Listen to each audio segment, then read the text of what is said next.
Hi guys, I'm Pam and welcome to episode 1, the inaugural episode of Pam's Cakes and Things. This is a series where I cook a recipe that I've never tried before or that I haven't done in ages, just something new and fun, and I film myself doing it, and then I show it to you on stream with Pam commentating. So it's kind of like Pamception, but it gives me a chance to explain the recipe, explain what I'm doing, and talk about what I realized about it after the fact. I feel like it's hard to think about all of that while you're actually filming and doing the cooking, if you want the recipe to turn out okay. So this is a little bit different take on a cooking show. But we are going to try it out today with episode 1, homemade bread. During this episode, I did also make sausage potato hash.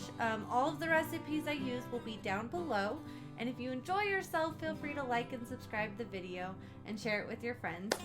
These will be put out, I'll try to get one out at least every Saturday. We should have a few coming up over the course of the next couple days.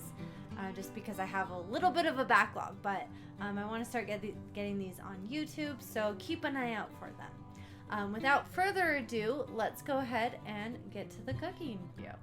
Alright, so here we are. This is my kitchen, in case you couldn't tell that it was a kitchen. And we are just gonna get started. So you'll get to see me. I guess a disclaimer, I've done a few of these already, and I've kind of changed how they are done. So there's less signs down the line, but this is so you can kind of get essentially subtitles, because I'm filming silent. So silent filming, but the homemade bread is what we're here for. And yes, it is drool worthy. It is the best homemade bread I've ever made, and it was fantastic, and I definitely am going to be making it again. So we are starting with the sausage potato hash. Oh no, sorry. I should wait for the video, right? So I measure bowls using my head, apparently. Yeah, so that's about one full Pam head's depth of a bowl. Wow. All right, so first for the bread, we start with 1 tablespoon of active dry yeast. I used instant yeast because that's all I have, and I prefer that over active dry. 1 tablespoon of sugar and 1 tablespoon of salt. So far the measurements are pretty straightforward, nothing too complicated. I always spill salt, so you know we're just gonna measure it carefully. It was heaping because it wasn't fully flattened and like it didn't fill the entire bowl, just so you know. And then to activate the yeast and get it working, we're going to use 2 cups of warm water. You don't want it hot, you just want it warm, so not hotter than 110 degrees. And you're going to do 2 cups of it. So as you can see, 2 cups. You also get to watch me being a complete Pam on screen, so you know you'll have fun with that. So we're measuring that out. We got 2 cups of warmish water, and yes, Pam, we can see you through the cup. Oh boy, weird faces, guys. And we pour it in. And we're going to stir it around a little bit and let it stand until the yeast is dissolved. So that usually takes a couple minutes. With instant yeast, it goes a little faster. When it's not instant yeast, it can take a bit longer. So we're going to wait for that. As Pam says. Pam says we got to wait, so obviously we got to wait. Shameless merch plug right there. Spill milk, not coffee, available at my merch store. Alright, so now we're going to jump to the sausage potato hash. This is a much more simpler recipe. It's really easy. I was making dinner at the same time though. So we just slice up some red potatoes. You don't have to peel them, which is the best part of red potatoes. That's one thing I love about them. You don't have to peel them. I feel like with brown potatoes, you do have to peel them, and it's kind of frustrating. So, you know. I think I dropped a potato. Yeah, I dropped a potato. And I'm washing the potato off. Yeah. Anyway, my glasses kept slipping down, so, you know, that's hashtag 4 eyes life. We love it. Okay, so slicing the potatoes. I scare myself with how I handle the knife. I really need to get better at that, but you know.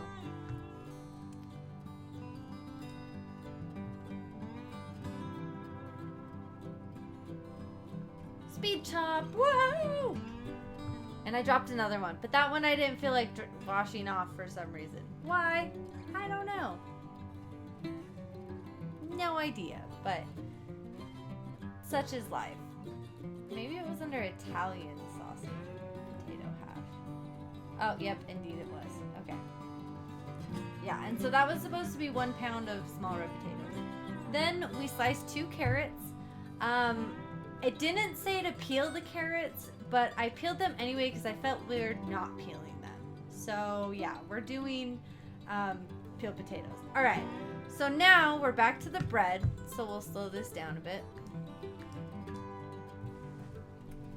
And we're going to add in 5.5 to 6 cups of flour. And you're gonna add it 1 cup at a time, stirring and mixing in between. Okay, just so you have to do that a lot when you do dough of any kind, just so you don't add too much flour, or it's mainly just to get the consistency of the dough correctly. It's fine that I drink water on stream, video, right?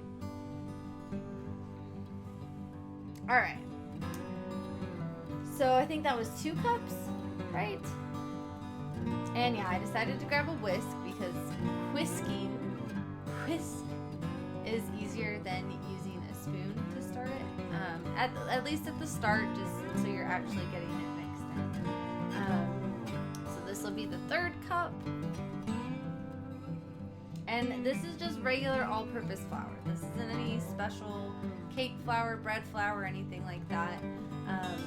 All the recipes I use, I tend to look for things that just use all-purpose because I'm an all-purpose gal. If it can have multiple functions, let's do it.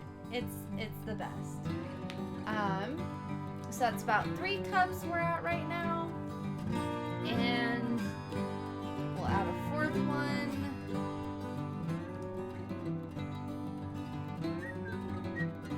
Yep, I do the same dance. It's like we're the same person, guys. But yeah, so you can see it starting to get a little stickier, come together a little bit more. So what we're aiming for is mix it until the dough starts to pull away from the side. So we are getting to that point. From there, it gets to be easier to hand knead it, and kind of, it takes a lot more effort to stir it. So I kept stirring it for the most part. At this point, you could probably turn it out and start kneading it on the counter. I don't have a ton of counter space, so I just left it in the bowl, stirring it for the most part, and then we're gonna start kneading it shortly. Probably. I believe. I don't know. So I think that was the half. That was my half cup.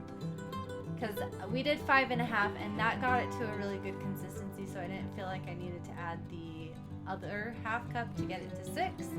Now we're gonna get it kneading. So yeah, I kept it in the bowl while I was kneading it just for messiness sake. You probably could turn it out onto the counter.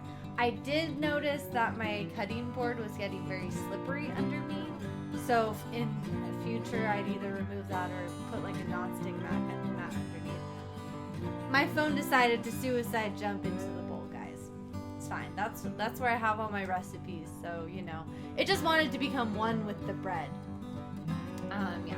So we're gonna keep kneading. I feel like I should probably be over here. magic moving Pam. But yeah, so you want to knead it well. There's not really a technique to knead. It's kind of just basically folding the dough over itself.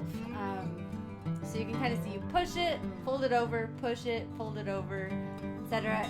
It's not anything super fancy. You just want to keep rotating it, pushing it, spinning, etc.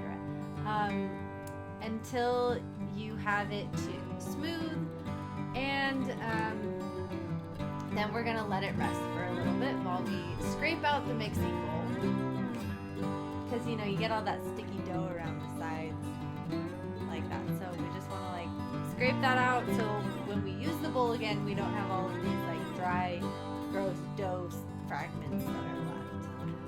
Okay. So it's resting. Then we use Pam, my favorite, yeah, because it's Pam, and we spray it on the bowl, and we're gonna put the bread into. So we're gonna knead it a little bit more, I guess. Sorry, I skipped ahead. Not bad. And then we're gonna put it into a ball. And yes, kneading gets you muscles. So if you want easy muscles and good food, knead dough. It's alright. It's a good thing. Good thing to do. Alright, so you get it in a nice little ball. Probably don't throw it up in the air unless you can catch it. I almost dropped it. I almost dropped everything. And then you put it in and you flip it over, so you kind of coat both sides with the Pam that you just sprayed into the bowl. And then we're gonna put a towel over it and let it rise. Okay? And that's gonna rise for a few hours. If you're using active dry yeast, like normal yeast, you're gonna have to wait a couple hours. I used instant yeast, so everything rising wise goes a little bit faster for me. It's also kind of another perk, but a lot of recipes tell you not to. This is not one of them, so we did all instant yeast. Okay. All right, now we're gonna go back to the sausage potato hash, because we're fancy and we eat hash. I don't know, I had sausage lying around and potatoes and carrots, and so it just seemed like a good collection of things. All right, so 1 pound of sausage. It says ideally you want Italian sausage.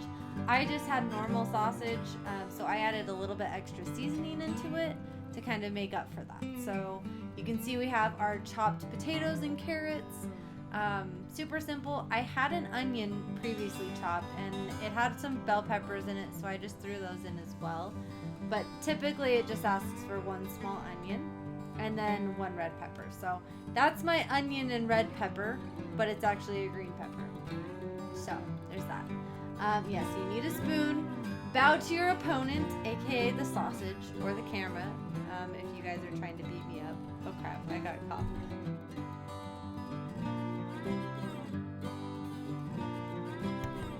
Sorry.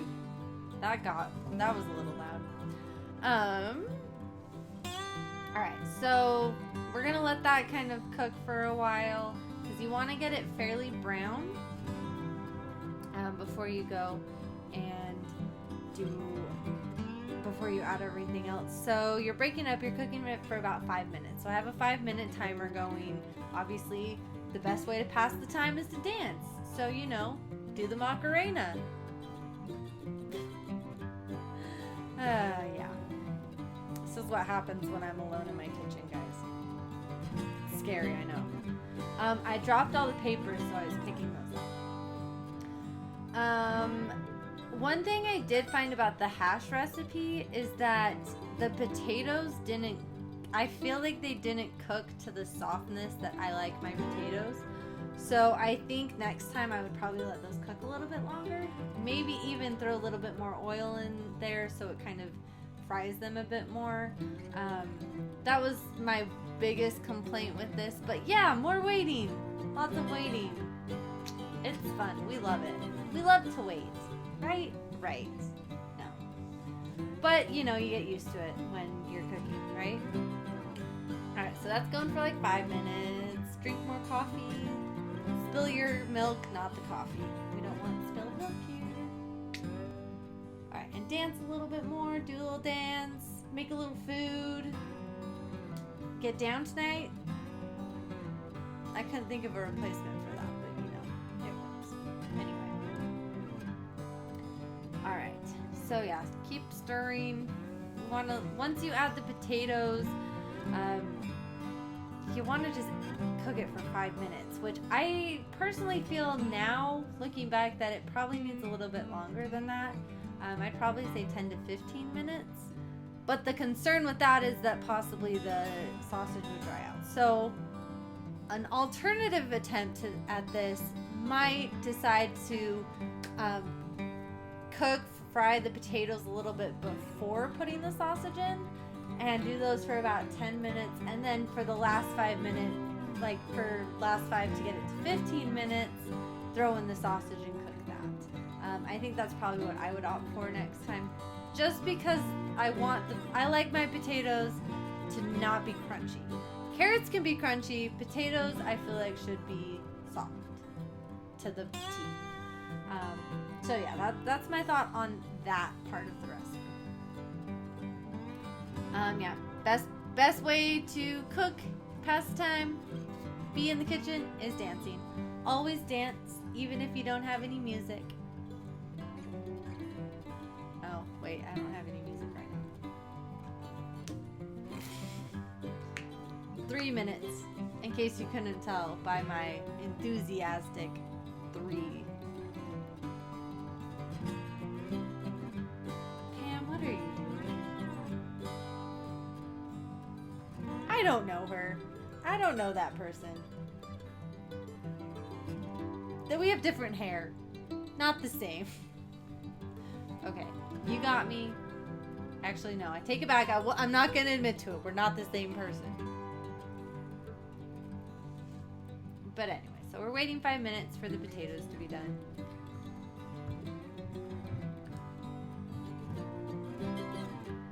Oh, there's my dog. That's my dog, Loki. He makes appearances in my videos. He's currently over there on the bed. Almost sleeping, but not quite. But almost. Okay, stretch. Because when you need a break from dancing, you might as well stretch a little bit. This is a really long 5 minutes. Oh yeah, we can add the carrots. Okay, so we add the carrots, and then we cook for another 5 minutes. Again. So lots of 5-minute intervals going on here. And again, the carrots were fine. I don't like my carrots cooked super tender. I prefer them being a little bit crunchy. But the potatoes were not crunchy, so I do think the potatoes need more time. But I think the 5 minutes for the carrots was sufficient. At least that first 5 minutes. I am going to cut another bell pepper just to go with the onions, because I guess I realized late that I didn't have a full pepper in my little cookie. So we're going to add that now. After the 5 minutes is up, then we add the pepper, and then we keep cooking it for like 10 minutes. So pretty simple. It's not a complicated recipe. This is one thing I really like about recipes like this. Our dough is rising, so our dough is going at a good pace. It's getting big, not quite where we want it yet, so we do want it to grow a little bit more, but it's making progress. So we add all that in, we stir it all up, and then we're going to let it cook for like 10 minutes. And my dog is eating, in case you missed that sound. We're waiting 10 minutes total. You guys have to read my pantomimes and my sign language. It's great. These are the spices we're going to be using. We're going to use some cracked red pepper, some Italian blend seasoning, and then just regular black pepper. It looks pretty good. Again, the potatoes were my only complaint. Otherwise, it was really good. Once you finish your coffee, then you start drinking water. Yep, even my subconscious knows. And yes, Loki makes the best cleanup crew. He picks up all of my floor messes, which is so great. The joys of having a dog. Also, dishes break, because the best cook cleans up as they go. Just kidding, I don't know if that's the same, but it makes life easier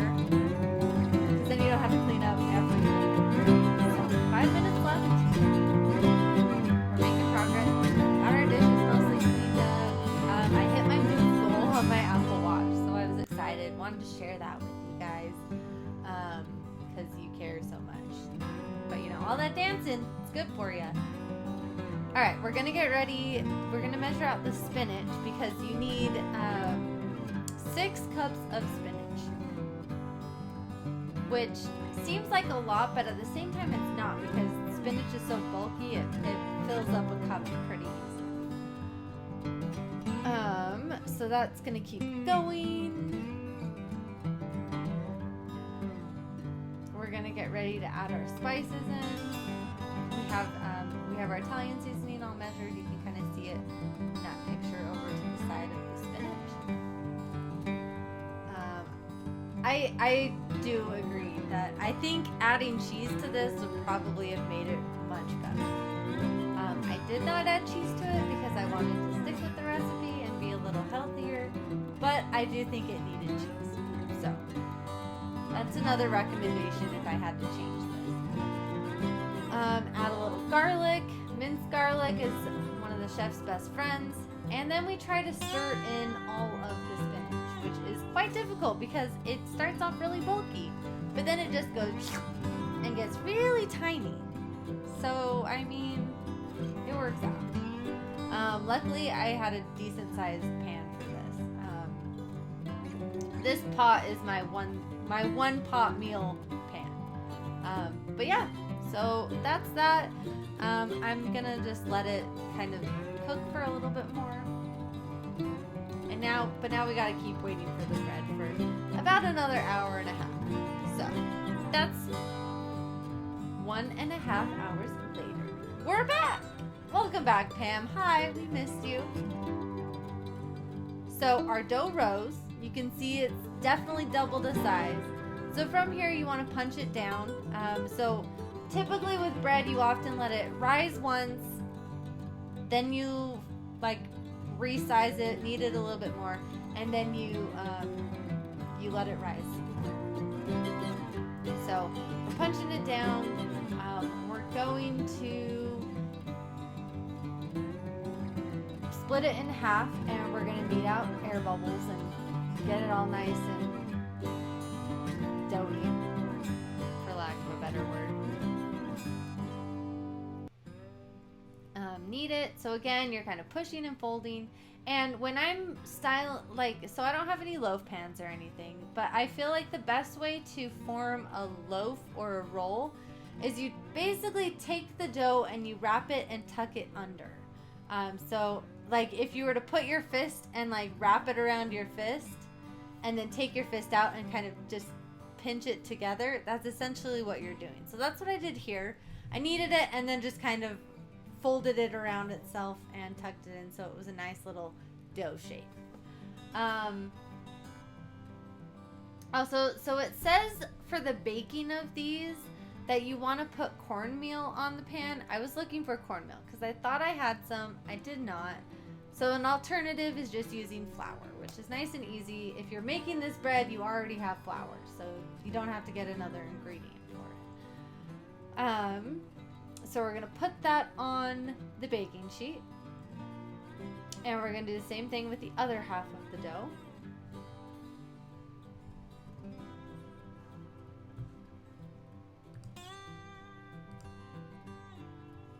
That was way harder than it should have been.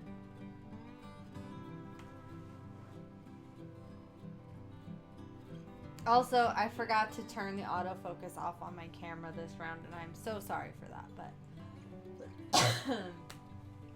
you get the gist of it still, except for when that happened. So 5-minute more waiting, of course, because what else do we do besides wait for things? The baking of this had me slightly confused. So, it said to fill an aluminum, like a pan, with water and put it in the bottom of the oven, which I did. So I had that, and I had my oven preheating. And it said to preheat to 500 and then put the loaves, well, let's see. Yeah, so you're supposed to bake the bread in the oven for 10 minutes at 500 and then lower the temperature to 400. Oh wait, no, that's the alternative method. Okay, that's why I was confused. So you put the pan of water in the bottom of the oven, which made perfect sense. And then you're supposed to put the bread in a cold oven and heat it. So I think that kind of replaces the rising process. But I messed this up and I already had my oven preheating. So I found an alternative recipe for similar type of bread that says to just let it rise for 45 minutes and then bake it. So at the end of this, you'll see me put it in the oven, but I did take it out and let it rise for a bit, and then I put it back in the oven. So I did kind of redact myself on this, but the taking it out and letting it rise part was not in the video. So just so you are aware, the instructions default to putting the bread in a cold oven and then turning the oven on and cooking it for 35 to 45 minutes, because then you get the rising during that process, which probably speeds it up a bit.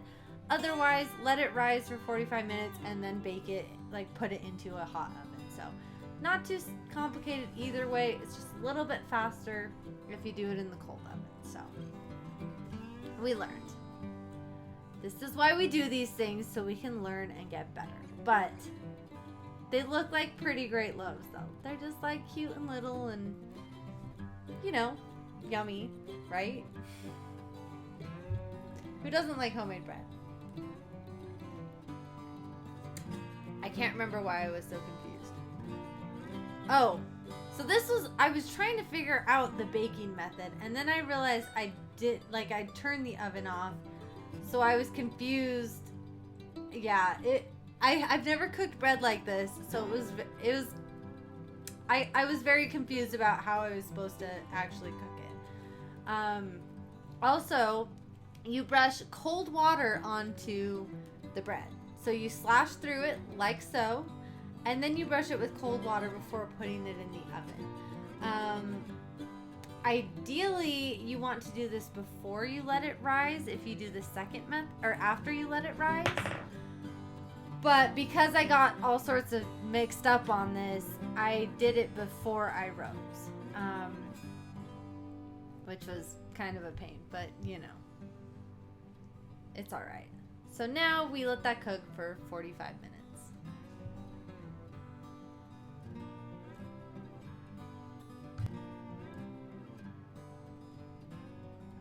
45 minutes later, it was really like an hour and 45 minutes because I had to take it out and let it rise for a little bit, but it's okay. Bread!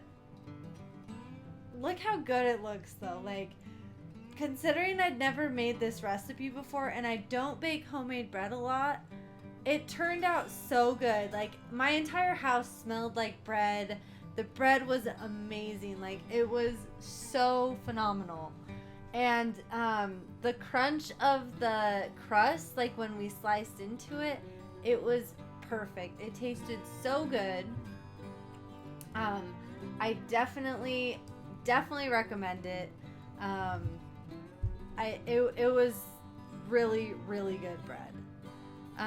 Let me find the video of me cutting it.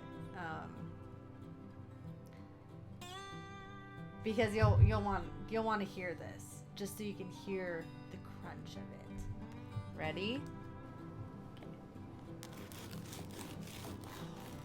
Okay. It's like the perfect crunch. It's like bread ASMR. This is ASMR that I would listen to. And yes, it smells so good. It's pork. I know. It took a lot of flour though, so you know. But I had my phone laying on the screen. But like, it was so good. That is our homemade bread. That is episode 1. Again, all the recipes will be posted down below if you have any comments or feedback. This is my first video of this series. I appreciate any constructive feedback you have. Let me know if there's any recipes you want to see. And we will see you again next time. Bye, guys.